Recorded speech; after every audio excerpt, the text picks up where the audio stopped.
All right, what's going on, guys? We're gonna give a little playoff preview slash recap of the entire season. So basically, we're recording this on Sunday night, but every game is pretty much over. So we know who's going to be in what seed and who got everything. So basically, we're just going to we made our all fantasy NBA teams. We made three teams, an all fantasy rookie team, and we're going to talk about a couple fun things about each playoff team and preview the matchups for the playoffs. So, Charlie, what do you want to do first? You want to do? We could do all fantasy teams first. All right.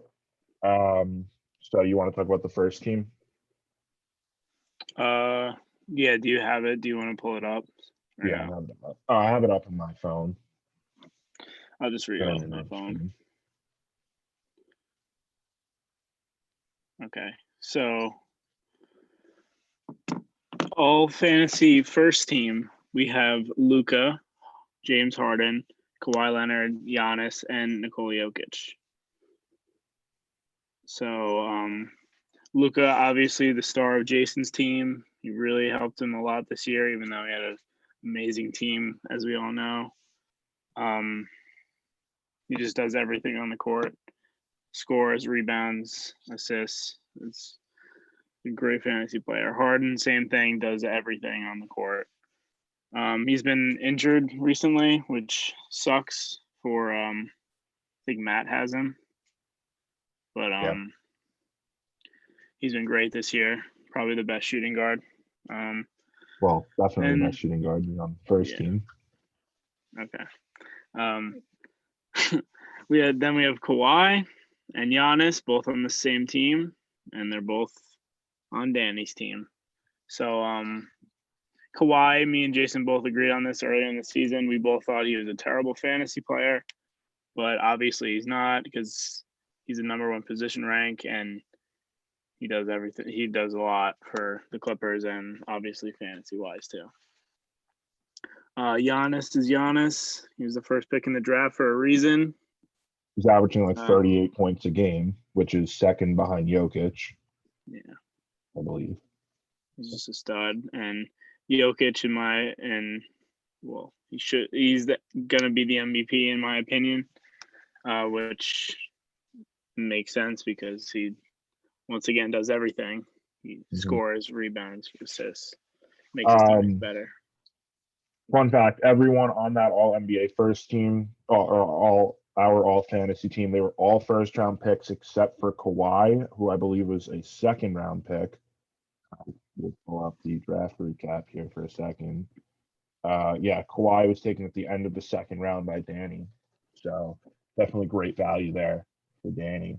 So our All Fantasy second team, the backcourt is actually the Wizards' backcourt with Westbrook and Beal.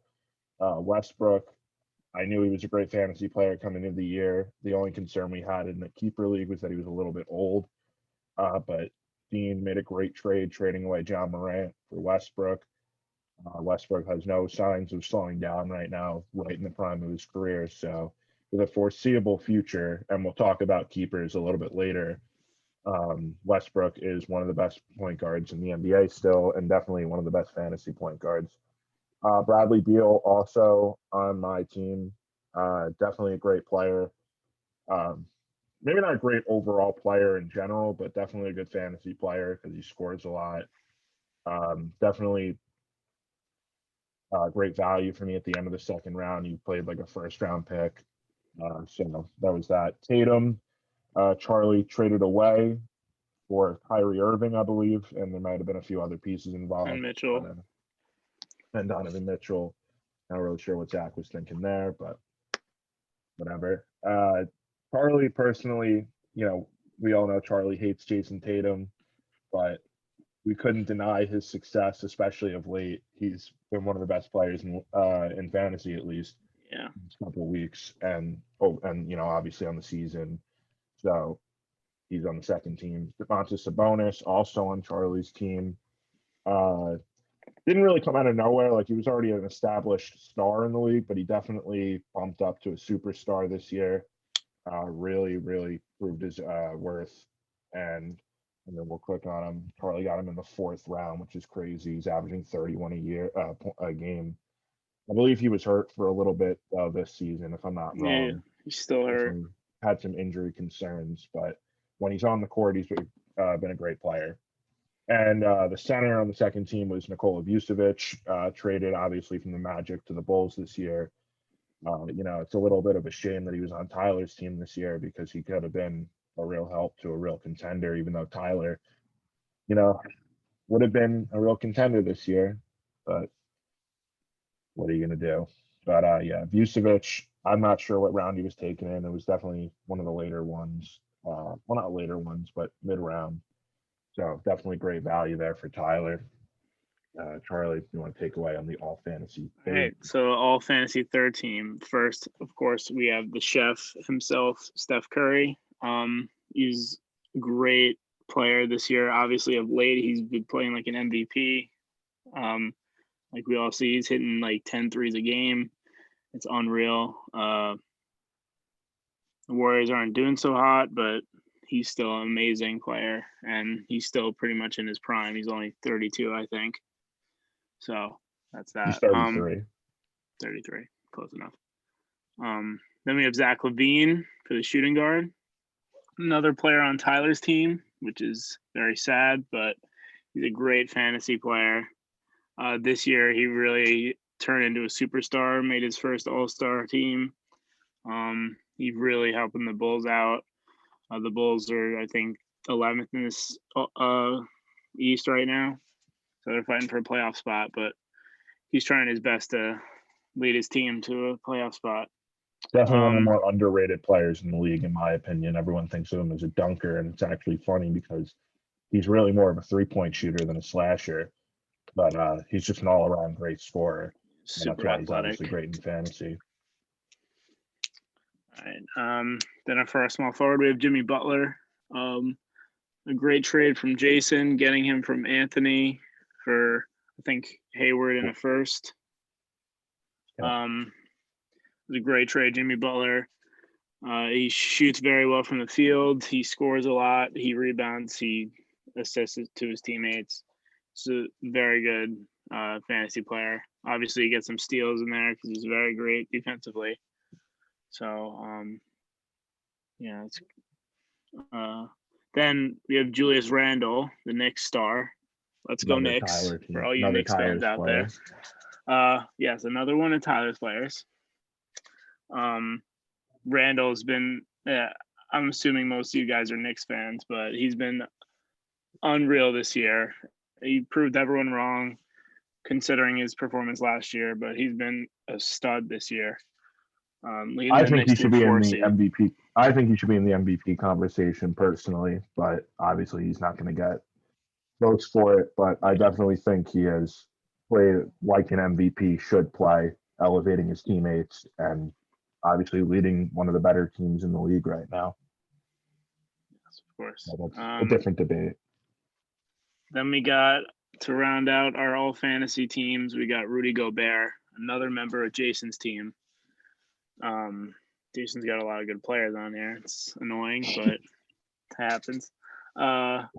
Rudy Gobert obviously shoots very high percentage, really only dunks the ball, grabs a lot of rebounds, and we all know he's in the running for Defensive Player of the Year. So he does a lot. Just so you guys know, center, if you guys feel you have a center that should have been on this list, center obviously in fantasy is a very important position. And no, Tim, it is not the only important position, but it is one of the more important ones. They score a lot. So there were a lot of centers that we considered. Obviously, Joel Embiid would have been on there if he had played the full year. Yeah. So there were a lot of guys that we considered. We didn't really make an honorable mentions, but just off the top of my head, like obviously Bam, I'm looking at him right now. Valanciunas, too. Valanciunas had a great year. Even surprisingly, Enes Kanter, I really wanted to mention in some way on here because what a great pickup for Charlie. He played his heart out all year for the Trailblazers, with Nurkic going down. I know Nurkic is back now and actually dropped 43 and 38 in the last 2 games, but Cantor has been a catalyst all year and definitely was a great pickup for Charlie. So I'll talk about the last all team that we made, which was the all rookie team. Point guard, obviously, we put LaMelo Ball. He was one of the best fantasy point guards in general, and definitely would have won the rookie of the year. He still might if he never got hurt. I don't really see anyone taking that away from him still, but we'll see. Shooting guard, we got Anthony Edwards. I don't know what team he's on. I think he's on Matt's team. He's on Matt's team, yeah. If I'm not wrong. Well, we can take a quick look at him because I don't know exactly how he's done. I know he's been somewhat decent. Averaging 16 a game, 12th position rank. For a rookie, that's very solid. Definitely not one of Matt's best players, but that's not really saying much. Matt's got a lot of good players. I'm not really sure who Tate is on here. Just Jae'Sean Tate. He's on Tim's team. You can talk about him because I don't even know who that is. All right. It was tough to pick some of these rookies, as you guys can tell from me not. If none of you know, if none of you guys know Jae'Sean Tate, he's I think in the top 3 for rookie of the year right now. I'm not sure what his averages are, but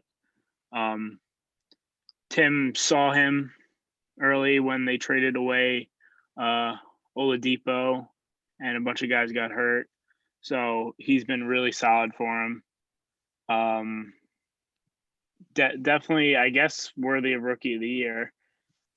But yeah, I don't really know what else to say about him. Yeah, I just want to also mention, Tim, I definitely applaud you. If you're going to watch this, I definitely applaud you for your effort down the stretch here. You really made a good run at Matt for the last playoff spot. I know you came up a little short because you unfortunately had to play me in the last week. But I mean, you were picking up some guys that honestly I wouldn't have been able to pick them out of a lineup. And they just all performed well for you. So I definitely got to give you credit down the stretch. You made some very, very good pickups and really made it a fun stretch run right up until the end. But Charlie can talk about the power forward and center on the all rookie team. Okay, so power forward, we got Patrick Williams. I think he's on Tyler's team. He's the 4th overall pick in last year's draft, which everyone thought was crazy because this guy he averaged like 5 points in college. But obviously the Bulls found a pretty solid player in Patrick Williams. What is he averaging? 12.8 points. That's not terrible, but there wasn't a whole lot of great options here. Yeah, I mean, we just wanted to do something fun. But then for the center, we have Isaiah Stewart. Now, the only reason James Wiseman isn't here is because he's currently hurt, and he's been hurt for, I think, the past 8 games or something. And Isaiah Stewart's been, since he's gotten his playing time, like mostly the second half of the season, he's been outstanding for the Pistons, especially when Mason Plumlee. Yeah, when Mason Plumlee sits, he really fits in well with their system and puts up a lot of points, rebounds, and blocks. So that's that. Mm-hmm. Those are all fantasy teams. I'll just quickly state them again. First team was Luka, Harden, Kawhi, Giannis, and Jokic. The second team was Westbrook, Beal, Tatum, Sabonis, and Vucevic. Third team is Curry, Levine, Butler, Randall, and Gobert. And the all fantasy team was Ball, Edwards, Tate, Williams, and Stewart. So that was what we decided on. If you guys have another opinion, you can let us know. Like, we'll definitely debate with you. Love to have a debate like that in the group chat. So that was that. So we're going to jump into the playoff bracket for next week. This is updated. This is the exact playoff bracket of what it will be next week. So I got the 1 seed. I'm going to be 15-2. I have the first round bye. I changed the bracket very early in the year. I mentioned that earlier. to add another team because I want more people to be involved. I think that's more fun for everyone to have another team involved in the playoffs. Um, so that was that. So the 2 seed, AJ was one of the 2 teams this year to beat me, along with Dean. AJ has a really good team. We'll get into the specifics on these in a minute, but I'm just going to say this. So he's going to be matching up with Matt, who just barely kept his playoff hopes alive and obviously punched his ticket in this week with a win over Sam, just barely beating Sam, and Tim's lost to me. So not, and Charlie and I are also going to predict who we think are going to win these matchups. I don't think there's going to be much debate here. I think we both agree that AJ is going to win this game, but you never know. Charlie, you want to give your prediction? I personally think AJ he's had a lot of injuries so far. He lost Jamal Murray for the year. Miles Turner's out indefinitely. I'm not sure if he has any other injuries, but I still personally, even with those 2 guys out, I think his team's still better than Matt's. So that's why I think he's going to win. That's not to say Matt is a bad team. Like Matt does have a lot of good players, but just AJ we think is a deeper team and right now the better one. So then we got the 3 versus 6 matchup. Danny is going to end the year at 10-7. I know he has a lot of injuries right now, and he's had to deal with a lot of injuries throughout the year. When his team is healthy, it's very good, obviously. He's going to be matching up against Dean, who also is going to end the year 13-4 with AJ, but he lost to AJ twice this year. He was 0-2 against him, so that's why AJ holds the tiebreaker. So Danny gets to play Dean. I personally think if Danny can get healthy, although I don't think he's going to get healthy in time, he would win. But I'm going to take Dean's team right now because they're healthier and they are what I think to be a better team right now. I think it's going to be Danny just got Giannis back. He got Valanciunas back today. He's still missing Shea, and if he Kawhi. wants to and Kawhi, and if he ever wants to activate Evan Fournier, he might have a chance to beat Dean. But I think Dean's team is still better and still deeper. So I think he's going to win. Yep. And then the 4 versus 5, Charlie and Jeff are both going to finish the year 12-5. Both really good teams. Jeff is actually coming into the playoffs. I think is the second hottest team in the league. Obviously, not to brag, but behind myself.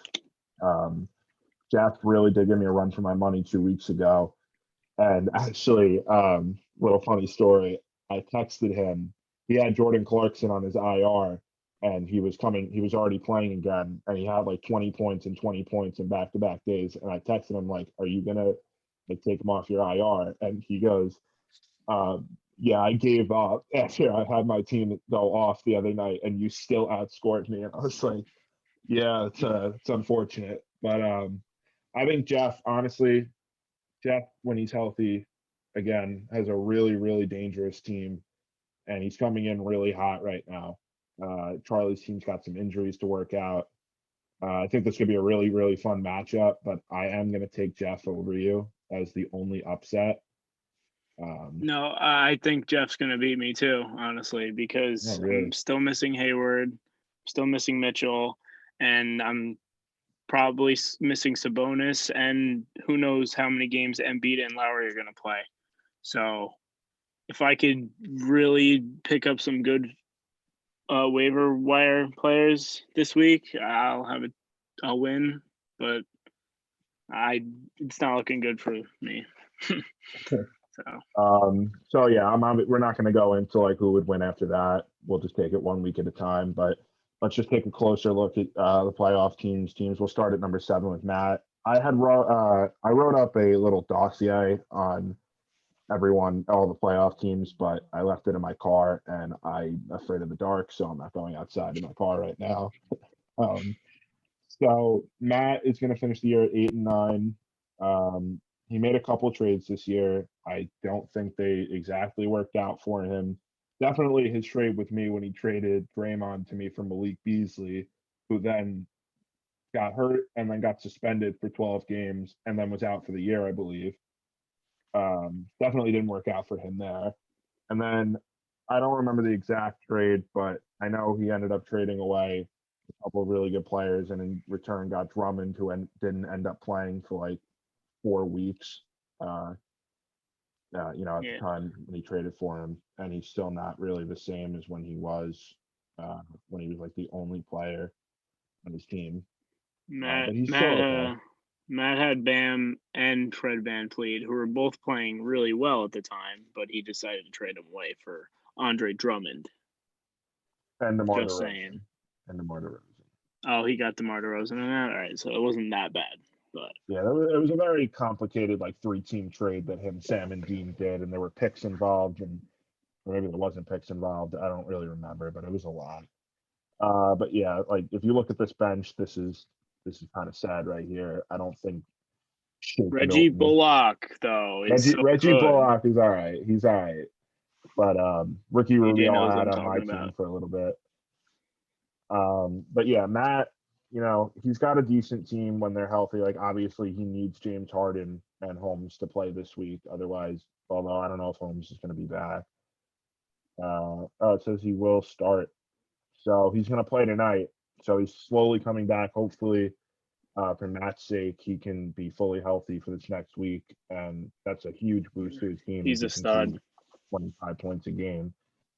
So if Harden and Holmes play this week, he's definitely looking a lot better, but I still am not sure he can beat AJ. So we'll just take a quick look at AJ's team too. Obviously, he's led by Curry. Booker, I know, had a very slow start to the year. Obviously, since then, he's been better, but still 22 points. Probably not what AJ had in mind when he drafted him, but it's still okay. Curry obviously been on a tear lately. I see he picked up Kevin Love, the asshole that I was stashing for the entire year, and then he played one game and re-hurt himself. Chris Middleton, great player. Tobias Harris having probably his best season to date. Definitely all-star level player. Miles Turner, let's see, is he going to be back? He will not be back, so that's definitely a big loss there. Montrezl Harrell was he the sixth man of the year last year, or was he like second in it? He's one of the two. He was close. I think he was actually close with Dennis Schroeder, who's now his teammate. So obviously AJ's got a good team here. I actually think when Matt's a healthy team and he actually sets his lineup, which I know he wasn't doing for a little bit, he definitely has a chance to win this game. And I'm really hoping Matt wins this game because AJ scares me. So that's that matchup. We can talk about Dean's team a little bit. Dean, I think, was the winner was definitely the best trader of the year. Definitely, I think, won that 3-team trade by a lot. And he also made another trade where he got Westbrook for Morant. I think he won that trade by a lot. But Charlie, you can talk about Dean's team a little bit if you want. Ready. Dean's team has a lot of solid players. Brogdon's playing really well this year. Jeremy Grant's having a career year. Anthony Davis, when he's healthy, is obviously a stud. Westbrook is amazing. Sexton's actually having a really good year. I didn't think he'd play that well. He traded for Ayton, also a really good trade, averaging 25 a game. De'Aaron Fox, Part of the another 3-team trade. whatever. De'Aaron Fox, another stud that he took pretty not late in the draft, but like later. He took him like right before I was going to take him. I was so upset. I really wanted him. He's a very solid player. Bam, part of that 3-team deal. Got quickly. I love him as a Knick